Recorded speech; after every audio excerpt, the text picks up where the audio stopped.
वालेकुम वरहमतुल्लाहि वबरकातुहू। मोहतरम नाजरीन, तिलिस्माती दुनिया और जिन्नातों की हकीकत के वीडियो सीरीज़ का ये तीसरा हिस्सा है।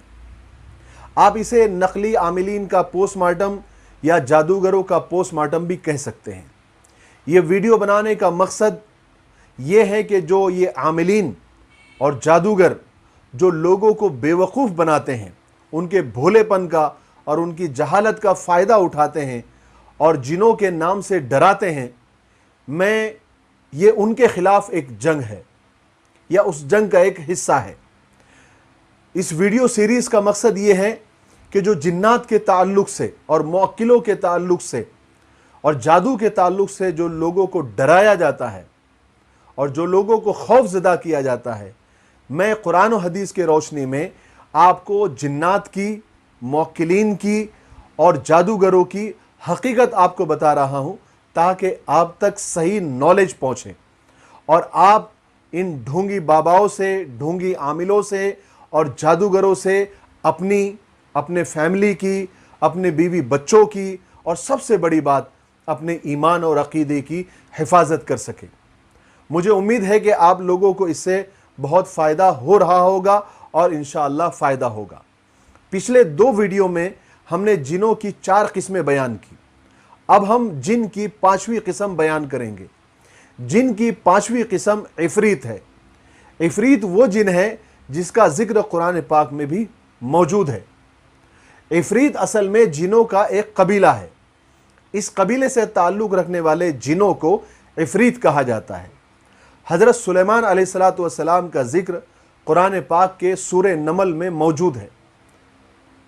उसमें यह वाक़या लिखा हुआ है कुरान पाक में कि उनकी काबीना का इजलास हो रहा था। हज़रत सुलेमान अलैहिस्सलातु वस्सलाम के काबीना का इजलास हो रहा था और उसमें जिन्नात, इंसान सब मौजूद थे। हज़रत सुलेमान अलैहिस्सलातु वस्सलाम ने यह बात रखी कि मलिका बिल्कीस का तख्त यहाँ पर कौन लेकर आएगा। तो काला इफ़रीतुम मिनल जिन्नी अना आती का बिही क़ब्ल अन तक़ूमा मिन मक़ामिका व इन्नी अलैहि लक़वियुन अमीन। तो इफ़रीत जो जिन था वहाँ बैठा हुआ, उसने कहा कि ए सुलेमान अलैहिस्सलाम, मैं इस मजलिस के ख़त्म होने से पहले पहले बिल्कीस का तख्त यहाँ पर लाकर रख सकता हूँ। तो वहाँ पर एक अल्लाह का बंदा मौजूद था, एक इंसान था, इल्म वाला था। उसने हज़रत सुलेमान अलैहिस्सलातु वस्सलाम से मुखातब होकर कहा कि अना आती का बिही क़ब्ल अन यरतद्द इलैका तर्फ़ुक, कि ए सुलेमान अलैहिस्सलाम, मैं आग झपकने से पहले बिल्कीस का तख्त यहाँ ला सकता हूँ। और उसने आग झपकने से पहले बिल्कीस का तख्त हाजिर कर दिया। इस बात से हमें यह पता चला कि अल्लाह तबारक व तआला ने इंसान को जिन्नात से ज़्यादा ताकत बख्शी है। इफ़रीत जो जिन का कबीला है बहुत ताकतवर है और उनकी उम्रें भी बहुत लंबी होती है और उनकी रफ्तार, उनकी स्पीड भी बहुत ज़्यादा होती है। यूँ समझ लें कि वो बिजली की रफ्तार से ज़्यादा तेज़ सफ़र कर सकते हैं। इन सब के बावजूद अल्लाह तबारक व तआला ने इंसान को उनसे ज़्यादा ताकत बख्शी है। इंसान उड़ तो नहीं सकता, लेकिन उसने ऐसी मशीनें बना दी, ऐसे जहाज़ बना दिए कि जिनसे वो उड़ सकता है। और स्पीड की जहाँ तक बात करें तो इंसान ने हवाई जहाज़, बुलेट ट्रेन, ऐसी गाड़ियाँ, ऐसी कारें ऐसी बना दी है जिससे वो बेइंतहा स्पीड से सफ़र कर सकता है। तो अल्लाह तबारक व तआला ने जिनों को भी ताकत दी है, लेकिन उनकी ताकत के मुकाबले इंसानों को सबसे ज़्यादा ताकत दी है। इंसान बहुत दूर देख तो नहीं सकता, लेकिन इंसान ने ऐसे टूल्स तैयार कर दिए हैं, ऐसे कैमरे, ऐसे सैटेलाइट तैयार कर दिए हैं कि हज़ारों मील दूर बैठे इंसान को वो देख सकता है और अपनी आवाज़ को विदिन ए सेकेंड हज़ारों किलोमीटर तक पहुँचा सकता है। ये अक्ल व शऊर अल्लाह तबारक व तआला ने सिर्फ इंसान को दिया है, ना कि जिन्नात को, ना जानवरों को, ना किसी और मखलूक को अल्लाह तबारक व तआला ने ये अक्ल और शऊर अता किया है। अब बात करते हैं जिनों की 6ठी किस्म का। जिनों की 6ठी किस्म अलगौल है। इनकी ज़्यादा तफसील तो नहीं पता, लेकिन इनके बारे में इतना पता है कि ये कब्रस्तानों में रहते हैं और इनकी जो खाना है, इनकी महबूब ग़िज़ा जो है वो हड्डियाँ हैं और गोबर वग़ैरह ये लोग खाते हैं। 7वीं किस्म जिन्नात की वो है जो इंसानों को रात को सोते वक्त उनके सीनों को दबाते हैं, उन पर बोझ डालते हैं। अक्सर लोगों को आपने ये कहते हुए, शिकायत करते हुए सुना होगा, या फिर कभी आपके साथ भी ये वाक़या पेश आया होगा कि आप रात को सो रहे हैं और आपको ऐसा महसूस हो रहा है कि कोई आपको दबा रहा है, आपके ऊपर मनो टनो बोझ डाल रहा है, और इतना कि आप हाथ पैर भी हिला नहीं सकते, गर्दन नहीं हिला सकते, आपकी सांस फूलने लगती है, बोझ इतना होता है। ये अक्सर लोगों के साथ होता है। तो आप इसमें डरने की बिल्कुल ज़रूरत नहीं है। मैं आपको डराने के लिए ये सब बातें नहीं कर रहा हूँ, और इसके लिए आपको किसी जाली और नकली बाबा, आमिल, किसी के पास जाने की ज़रूरत नहीं है। देखिए, जब भी आप पर ऐसी हालत पेश आए, आपको ऐसा लगे कि कोई आपको दबा रहा है और आपकी सांस फूलने लग रही है, तो आप फौरन आयतुल कुर्सी पढ़ना शुरू कर दें। और अगर आपकी हालत बहुत ज़्यादा ख़राब है कि आप ज़बान से आयतुल कुर्सी नहीं पढ़ सकते, तो आप क्या करें, आपके दिमाग में आयतुल कुर्सी पढ़ना शुरू कर दें। जैसे ही आप आयतुल कुर्सी पढ़ना शुरू करेंगे, अल्लाहु ला इलाहा इल्ला हुवल हय्युल क़य्यूम तक भी अगर आप पहुंचेंगे, तो आपको अचानक एक झटका महसूस होगा और आपको ऐसा लगेगा कोई आपकी बदन के ऊपर से उठ के भाग गया है, या फिर ऐसा लगेगा कि किसी ने आपके सीने पर से बोझ हटा दिया है। आप फौरन हल्का महसूस करने लगेंगे और आपको यानी अच्छा फील होगा और आपको राहत मिलेगी। तो ये जिन्नात की एक किस्म होती है जिनका मुस्तकिल ये काम होता है कि ये रातों में इंसानों को इस तरह से परेशान करते रहते हैं। सातवीं किस्म खंजर्ब है। उनका काम सिर्फ नमाजों में आकर नमाजियों को डिस्टर्ब करना और वसवसे डालना होता है। तो ये थी जिन्नात की चंद अक़साम जो मैंने आपके सामने बयान की, जो पिछले हिस्से में अधूरी रह गई थी। तो इनसे डरने और घबराने की बिल्कुल ज़रूरत नहीं है। ये इंसान से ज़्यादा ताकतवर नहीं है, बल्कि ये इंसानों से डरते हैं। लेकिन हमारी कम इल्मी ऐसी है, जहालत ऐसी है, भोलापन ऐसा है कि हम जिन्नात से डरते हैं और वो हमसे डरते हैं, क्योंकि हम ज़्यादा ताकतवर हैं, हम ज़्यादा पावरफुल हैं। अब आते हैं मौक्किलों पर। जैसे मैंने आपको वादा किया था कि तीसरे हिस्से में मैं मौक्किलों के बारे में आपको बताऊंगा कि ये मौक्किल क्या होते हैं और इनकी हकीकत क्या है। आपने अक्सर आमिलों से या आमिलों के बारे में सुना होगा कि फलाने आमिल के पास इतने मौक्किल है, 1 है, 2 है, 4 है, और फलाने बाबा, फलाने पीर, फलाने आमिल जो है मौक्किलों के ज़रिए काम कराते हैं। मौक्किलों को भेजते हैं कि जाओ फलाने का काम करके आओ, जाओ फलाने का ये कर आओ। तो ये क्या हकीकत है इसकी? क्या मौक्किल जिन्नात किसी के काबू में, किसी के ताबे में आते हैं? क्या वो आमिलों के हुक्म पर काम करते हैं? और शरीयत के एतबार से, सबसे बड़ी बात, शरीयत के एतबार से ये जायज़ है या नहीं?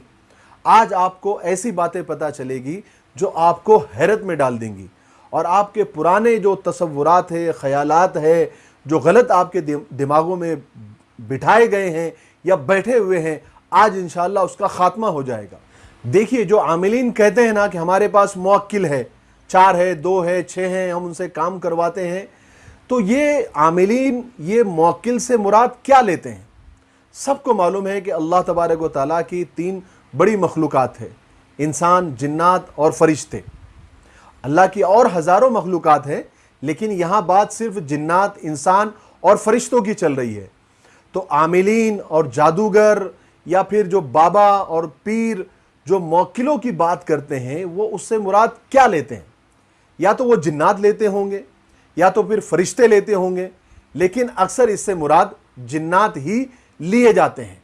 कुछ लोग इससे मुराद फरिश्ते भी लेते हैं, लेकिन ज़्यादातर 99.9% मौक्किल से मुराद जिन्नात ही लिए जाते हैं। तो वो कौन सा जिन है जिनसे इनकी दोस्ती हो जाती है? जैसे मैंने आपको पिछले वीडियोस में बताया था कि हर इंसान के साथ एक जिन, एक शैतान जिसका नाम करीन है, वो हमेशा इंसान के साथ लगा रहता है, जिसका जिक्र कुरान पाक में भी आया है। ये उसी जिन, उसी शैतान को मौक्किल कहते हैं, और ये उनसे दोस्ती करते हैं और कहते हैं कि हमारे पास मौक्किल है। अब यहाँ ये सवाल पैदा होता है कि क्या जिन्नात किसी के ताबे हो सकता है? क्या शैतान किसी के ताबे हो सकता है? और کیا وہ اس کے سارے کام کر سکتا ہے؟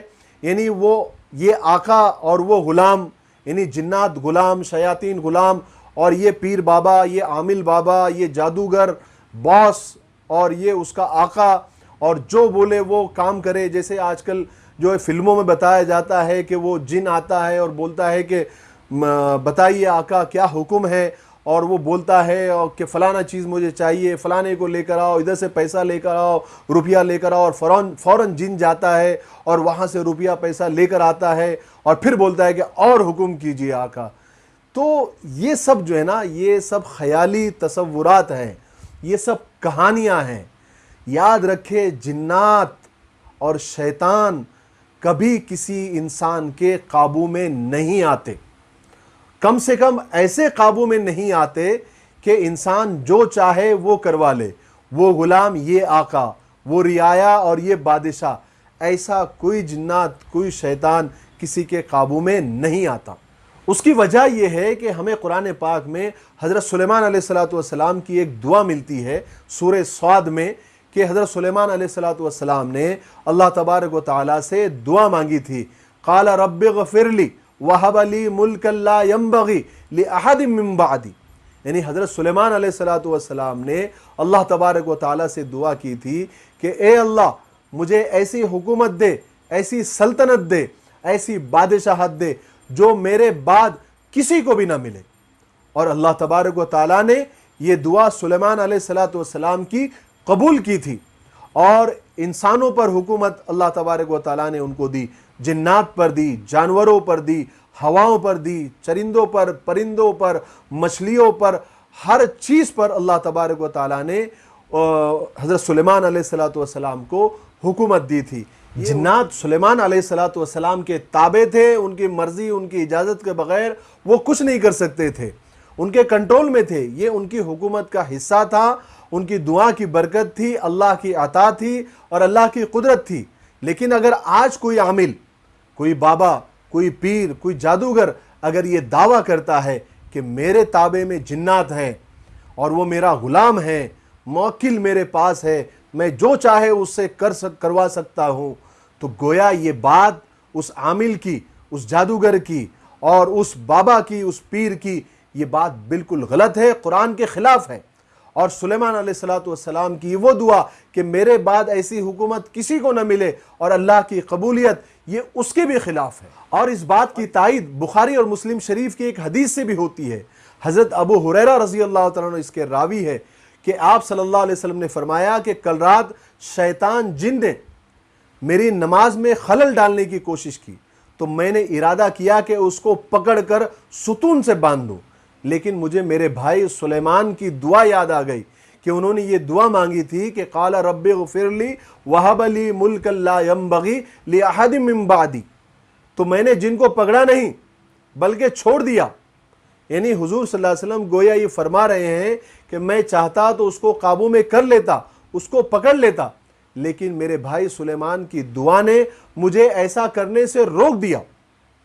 تو آج اگر کوئی یہ دعویٰ کرتا ہے کہ میرے پاس جنات ہے، موکل ہے، میں جن کو پکڑ سکتا ہوں اور اس کو باندھ سکتا ہوں، اس کو بوتل میں بند کر سکتا ہوں، تو گویا وہ یہ دعویٰ کر رہا ہے کہ حضرت سلیمان علیہ السلام جیسی حکومت اس کے بھی پاس ہے، اور وہ حضرت سلیمان کی، نعوذ باللہ، حضرت سلیمان علیہ السلام کی وہ دعا اس کو بھی لگ گئی ہے. تو یہ سب جھوٹ ہے، بکواس ہے، جھوٹ کا پلندہ ہے. یہ لوگوں کو بیوقوف بنانے کا، لوگوں کو ڈرانے کا، لوگوں کو خوف زدہ کرنے کا اور لوگوں سے پیسے ایٹھنے کا ایک بہت بڑا کاروبار ہے. اس کو ہم عامل مافیا بھی کہہ سکتے ہیں، اور بابا مافیا کہہ سکتے ہیں، جادوگر مافیا کہہ سکتے ہیں. دیکھیے جتنے ہم بیوقوف بننے کے لیے تیار ہیں اتنے ہی لوگ ہمیں بیوقوف بنانے کے لیے تیار ہیں. تو اس لیے یہ بات دماغ سے نکال دے کہ جن کسی کے تابع ہو سکتا ہے یا جن کو کوئی تابع میں کر سکتا ہے، جن کبھی کسی کے قابو میں نہیں آ سکتے. تو پھر آپ کے ذہن میں یہ سوال پیدا ہوتا ہوگا کہ عاملین اور جادوگر اور بابا تو جنات سے کام لیتے ہیں، کیونکہ اکثر ہم ان کے پاس اگر جاتے ہیں تو وہ ہم کو دیکھتے ہی بتا دیتے ہیں کہ آپ کا نام یہ ہے، آپ کے ابا کا نام یہ ہے، آپ کی امی کا نام یہ ہے، آپ 2 سال پہلے فلانی جگہ گئے تھے، آپ 1 سال پہلے فلانے جنازے میں گئے تھے، آپ 6 مہینے پہلے فلانے شادی میں گئے تھے، فلانے سفر پہ گئے تھے، اور آپ کے ساتھ یہ ہوا تھا، یہ ہوا تھا، یہ ہوا تھا، وہ ہوا تھا. تو یہ سب کیا چکر ہوتا ہے؟ یہ میں آپ کو ویڈیو کے چوتھے حصے میں بتاؤں گا. آپ فوراً ڈسکرپشن میں جائیے اور ویڈیو کے چوتھے حصے کے لنک پر کلک کیجئے، یا اسکرین پر جو ابھی سیدھے ہاتھ کی طرف جو ویڈیو آ رہا ہے چوتھے حصے کا، آپ اس پر کلک کیجئے تو آپ کو اس چکر کے بارے میں پتا چلے گا. تب تک کے لیے آپ دعاؤں میں یاد رکھیں. السلام علیکم.